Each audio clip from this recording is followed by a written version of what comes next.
Hi there, I'm Dr. Keith. I provide accessibility solutions to software as a service companies. A client asked me the other day about the growth of her accessibility program. And I looked back at this client who asked me questions about how's the program? Are we doing well? Is it moving too fast? Is it moving too slowly? What does it look like when we compare it with our competitors? I said to this client, look, all of those are really great questions, but what you're asking should really be focused on your growth and your opportunity. This is what we like to talk about in something overall called the Digital Accessibility Maturity Model. And the only thing that matters in this model, in my fancy computer graphics that I'll show you here, are two things: where you are as a company now and what your future goal may be. So if you are a company and you are currently struggling with accessibility, and let's say you're starting right from the very beginning, you have no idea what to do, you have no policies, you have no governance, you may have even gotten some kind of demand letter that says, hey, you need to work on your accessibility or you're going to be sued. And you say, hey, you know what? A year from now, I want to make sure that I don't have any accessibility problems with my properties and that I'm not in legal jeopardy. Great. There's a particular path for that. But it's not in comparison with what's happening within your industry. It's really looking at what your growth is going to be as an organization and how you're going to tackle this opportunity over time. Let's say that you are an enterprise level organization where the stakes are somewhat more complex. You've got hundreds of sites, a lot more complexity. You're dealing with things like governance and policy.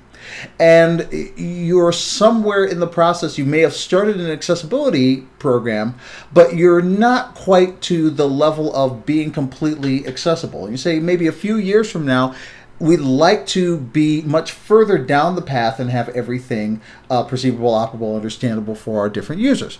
Great, there's a path for that as well, but it's going to be different than that small cap company who doesn't have to deal with those levels of complexity. All of that is to say it's really going to focus on your goals. If a year from now you want to be compliant, great. If 5 years from now you'd like to be compliant, great. It's going to come down to three things. Again, fancy computer graphics. You're going to be looking at, number one, your level of commitment towards making things accessible. The second thing is going to be the level of funding and investment that occurs within the organization. And then the third is going to be the time invested. So these three factors are really what's going to determine the rate of growth of your accessibility program. So, the first step is getting the commitment and getting the agreements to move forward. The next step is determining that level of funding and how much you're going to be able to do. And then that third is determining that time that's going to be invested.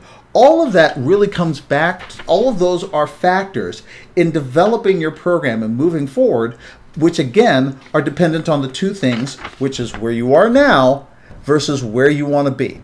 And regardless of where you are within that maturity model, whether you are completely inaccessible or you're on the path already and you're trying to grow or you're close to meeting that goal, there's always a way to make those goals attainable for you as an organization.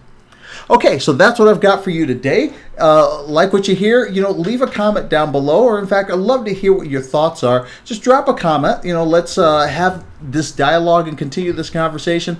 I'm Dr. Keith, digital accessibility subject matter expert, and I'm out. See ya.